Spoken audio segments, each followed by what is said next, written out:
good morning, and it's time for Sports and Minutes right here on the Healthy Morning Show. My name is Precious AZUMAH. Now, quickly, let's get into the stories for today.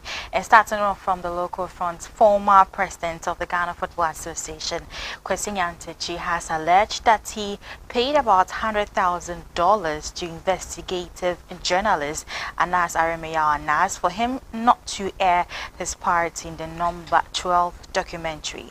So Nyantakyi said or detailed the conversations and transactions that ensued prior to the airing of the documentary, and he mentioned some prominent figures who had knowledge of the situation and were involved in the arrangements that led to him making an alleged payment of about $100,000 to Anas. He said that he got a refund after he was featured in the documentary, which was aired in 2018. He said this in an interview that seeking to replace John Kumar as the MP for the Ejiso constituency, he apologized to President Akufo-Addo for mentioning his name in the documentary as well as his vice president.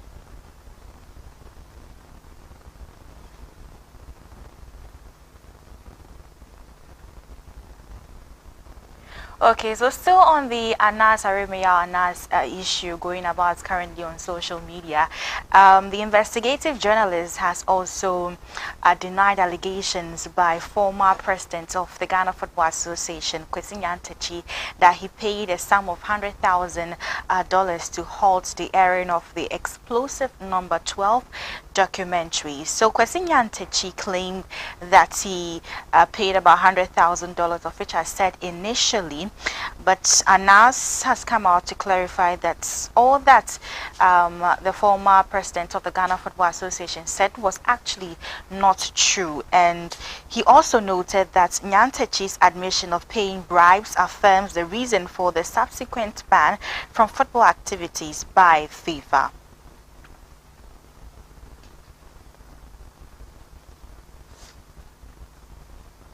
So this is what is actually trending right now, and a lot of people are talking about it. It just goes back and forth, where we are hoping that the truth finally comes out, because there's a lot going about and we need to find out to the root of all this. Now, moving on to my next story, let's move into the camp of Dreams FC and their general manager Aminu Shado. He has revealed that the club almost opted not to participate in the 2023 to 24 CAF Confederation Cup despite winning the slot courtesy of the FA title. So he reveals this was due to the club's lack of proper financial grounding to finance the activities in Africa. They still believe lads are set to make history in their first time participating in any African competition after beating Mali Stade Malien 2-1 away in Bamako in the quarterfinal first leg. So Aminu Shado said that the club's management was divided over the decision to participate in the competition at the start of the season. Now, away from that story, let's talk about Arsenal's manager Mikel Arteta, and currently he's reportedly looking to sign a replacement for midfielder Thomas Partey in the upcoming summer transfer window. The Ghanaian international has been plagued by injuries this season, making only 8 appearances so far. Partey's latest return to action saw him play just 24 minutes in Arsenal's goalless draw against Manchester City over the weekend. So before that, he made brief appearances in Arsenal's win against Sheffield United, Brentford, and then Porto. With Partey's future at the Emirates looking uncertain, Arteta is said to be keen on bringing in another midfielder. Real Socieda's Martin Zubimendi has emerged as a potential target, with Arsenal reportedly interested in the player for the past 2 transfer windows. And that is just a sad story there. I wouldn't want to see Partey leave Arsenal, but that is supposed to be his decision. But it gets to the point where the club would want to sell you, then that is where the question flips in.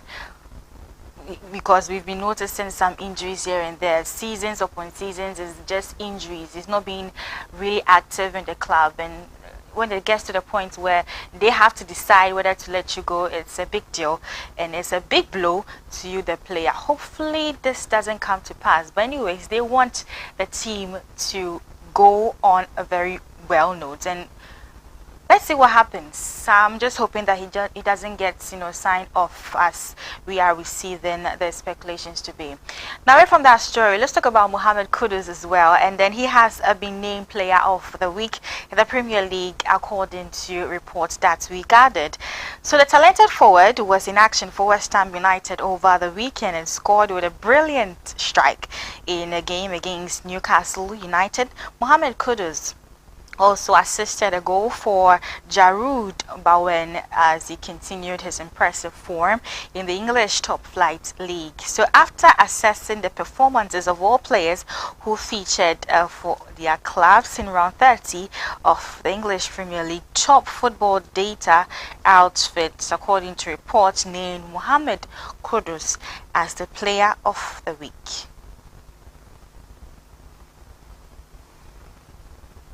Now let's talk about Copa